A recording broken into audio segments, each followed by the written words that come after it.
तो वही भाव पूरे विश्व में चलता था। ये राजा तो नहीं थे, लेकिन राजा से बड़े थे। इनके बारे में दूसरी बात बताऊं, जिस समय दूसरा विश्व युद्ध हुआ, उस समय अंग्रेज सरकार को बहुत बड़े धन की आवश्यकता थी। अंग्रेजी सरकार ने इंग्लैंड में बैठ करके इनके सामने हाथ फैलाए कि सेठ जी, हमको धन की आवश्यकता है और आपके पास बहुत धन है। उनकी विनती को सुनकर के उस समय सेठ जी ने 2 करोड़ रुपया उधार में दिया था। किसको? ब्रिटिश सरकार को। तो अपन समझ सकते हैं कि ये कितनी बड़ी विभूति थी। जब चारित्र चक्रवर्ती आचार्य शांति सागर जी महाराज जी के इन सेठ साहब ने दर्शन किए तो इनके मन में बड़ा परिवर्तन आया। एक दिन ये सेठ साहब अपने नौलखा महल में ठहरे हुए थे। उसी समय पंडित जी का वहां जाना हो गया। सेठ साहब जहां विश्राम कर रहे थे, उसके पास ही पीछे और कमंडलू रखे हुए थे। क्या रखे हुए थे? हाँ। पंडित जी ने पूछा, सेठ साहब क्या बात है, आप और पीछे कमंडलू? तो सेठ जी ने क्या कहा, पंडित जी, मेरा भाव है कि मैं भी आचार्य शांति सागर जी के जैसे दीक्षा लेकर के उन जैसा दिगंबर मुनि बनूं, इसलिए मैंने ये प्रतीक के रूप में यहाँ रखे हुए हैं, ताकि मुझे निरंतर ये स्मृति रहे कि मैंने उन योगी राज के दर्शन किए, उससे मेरे ये जो भाव ये हैं, ये भाव चिरकाल तक जीवित रहे। हालांकि वो अपने जीवन में इस सौभाग्य को प्राप्त नहीं कर पाए, लेकिन उनके मन में ये भाव जरूर था। उन्होंने जब आचार्य श्री की 81 वर्ष में हीरक जयंती महोत्सव मना, उस समय उन्होंने आचार्य श्री को श्रद्धांजलि अर्पित की। उस श्रद्धांजलि में अपने भाव प्रकट किए कि हे गुरुदेव, मेरा भाव है कि मैं आप जैसा दिगंबर मुनि बनूं। कहाँ ऐसे सेठ जी जिनके पास दौलत का पता नहीं कितनी है, और कहाँ यतिराज के दर्शन हुए और यतिराज के दर्शन होते ही जीवन की धारा पलट गई। उन्होंने लिखा कि आचार्य महाराज जैसे तपस्वी और अलौकिक ज्ञानी साधु मैंने दूसरा नहीं देखा। उनका तो यत्र तत्र सर्वत्र भ्रमण होता रहता था, एक जगह टिक्के नहीं रहते थे। पूरे देश में विदेश में सब जगह भ्रमण किया, लेकिन उनको ऐसे यतिराज नहीं मिले जिनको देखने के बाद वो गर्व कर सके, अभिमान कर सके। पंडित जी ने पूछा, क्या देखा उन यतिराज में आपने? सेठ जी बोलते हैं, सम्यक दर्शन, सम्यक ज्ञान और सम्यक चारित्र की जीवंत मूर्ति कहीं देखनी हो तो चारित्र चक्रवर्ती आचार्य शांति सागर जी महाराज जी को देखना चाहिए। ये मैंने उनको देखने के बाद अनुभूत किया है। सेठ जी बहुत बड़े जिनवाणी के विषयी थे। उनको शास्त्र के स्वाध्याय करने का इतना ज़्यादा लोभ था कि जहाँ भी समय मिलता था वहाँ पर आध्यात्म तरंगिणी पुस्तक खोल करके बैठ जाते थे और उनके साथ में उनके 4-5 जो साथ में स्वाध्याय करने वाले होते थे वो भी उनके साथ पुस्तक खोल करके बैठते थे। अध्यात्म के बड़े रसिक थे और जिनवाणी के प्रति इतनी श्रद्धा थी कि सेठ होते हुए भी गद्दी तकिया नहीं चाहिए था।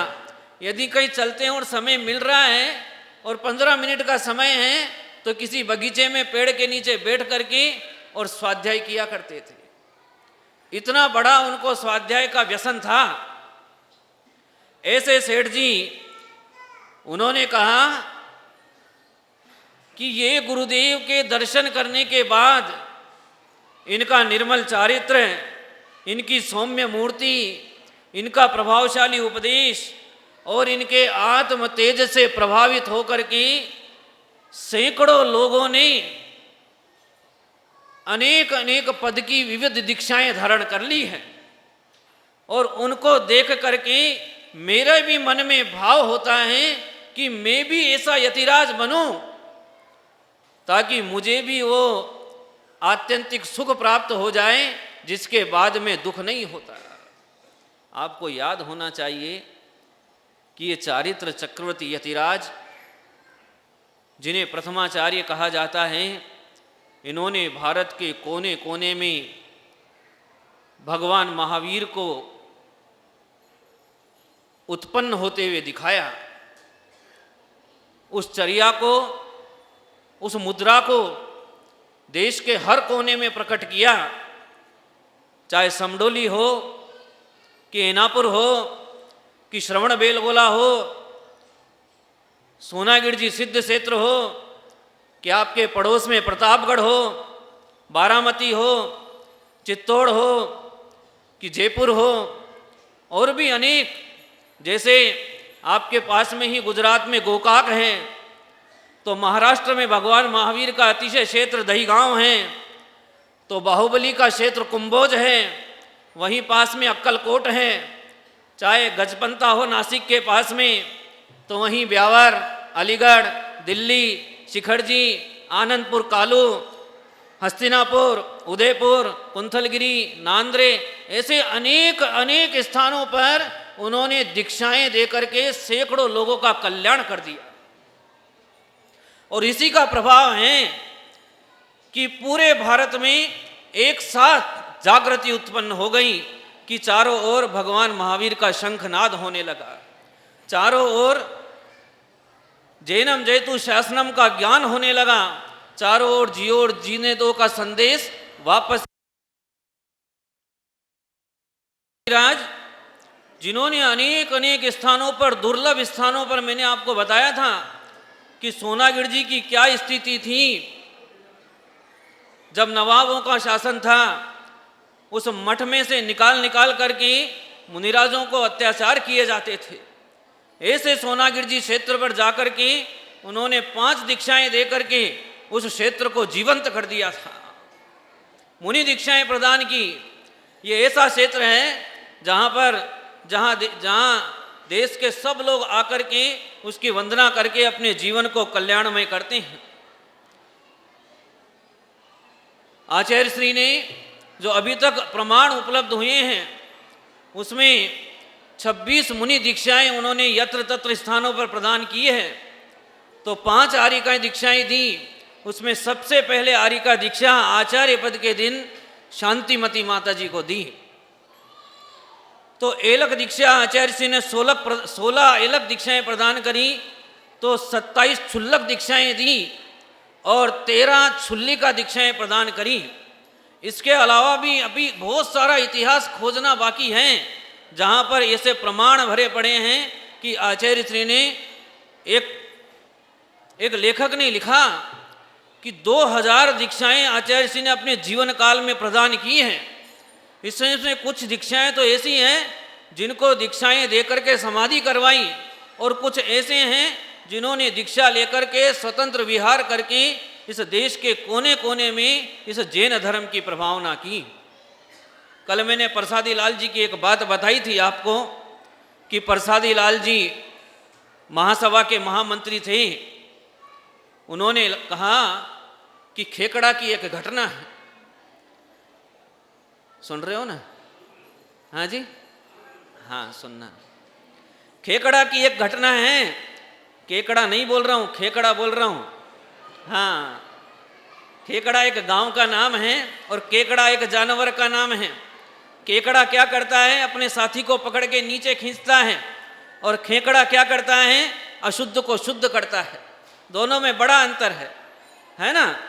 तो ये खेकड़ा है, एक माताजी आचार्य श्री के संग को आहार दे रही थी, उसी समय उसका बेशकीमती आभूषण चोरी हो गया। अभी तो आप लोग आभूषण नहीं पहनते हो, लेकिन उस जमाने में पूरा श्रृंगार करके, कैसे, जैसे महारानी होती है ना, पूरा श्रृंगार करके मुनिराज को आहार देती हैं, वैसे ही सेठ जी के घर की सेठानियाँ महाराज जी को पूरा श्रृंगार करके आहार देती थी। क्यों देते हैं ऐसे?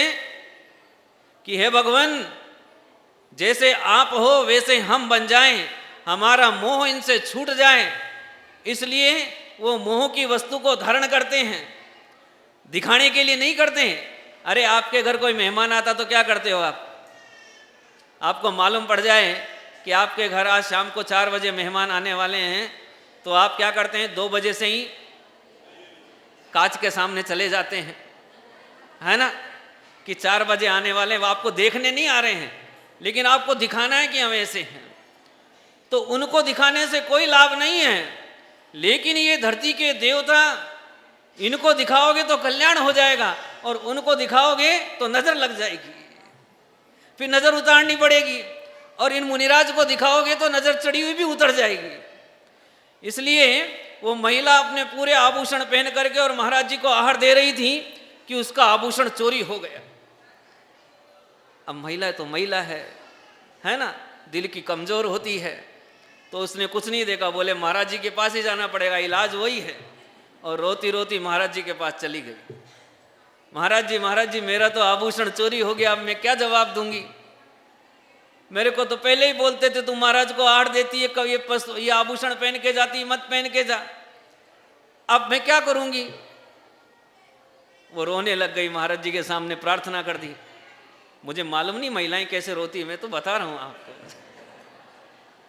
और महाराज जी ने उसको सहजता से बोला, बता दूं?